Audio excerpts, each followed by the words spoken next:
Bonjour. Aujourd'hui, nous allons réaliser des lasagnes au saumon et au poireau. Pour 4 personnes, nous allons avoir besoin des pâtes à lasagne, des grana padano galbani, des mozzarella galbani, des saumons, des poireaux, de beurre, des laits entiers, des farines et des noix de muscade. Démarrons par la sauce béchamel. Coupez le beurre et faites-le fondre à la casserole. Mélangez le beurre fondu avec la farine. Incorporez ensuite les laits très chauds en remuant énergiquement. Quand le mélange s'épaissit, éteignez le feu. Parfumez votre béchamel avec quelques pincées de noix de muscade, un peu de sel et de poivre, puis réservez. Passons aux lasagnes. Mettez une casserole d'eau sur le feu. Et dès qu'elle est au bout, ajoutez une cuillère d'huile d'olive et une pincée de sel.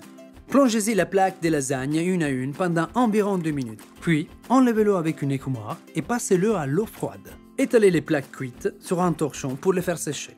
Après avoir lavé et coupé les poireaux en fines rondelles, coupez les pavés de saumon frais en petits dés. Faites revenir les poireaux à feu doux pendant 10 minutes dans une poêle avec une noix de beurre. Puis, ajoutez les dés de saumon et prolongez la cuisson de 2 minutes. Il est temps maintenant de monter nos lasagnes. Préchauffez le four à 180 degrés et détaillez la mozzarella galbani en tranches.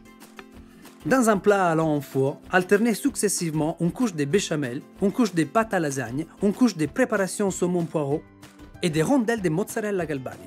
Répétez l'opération jusqu'à épuisement de vos ingrédients. Terminez par une couche de mozzarella saupoudrée de grana padano galbani. La mozzarella apportera ainsi du fondant et du filant, et le grana padano a un goût authentique. Enfournez les plats pendant environ 40 minutes.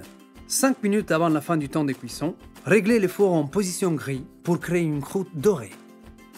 Servez avec une salade verte et dégustez.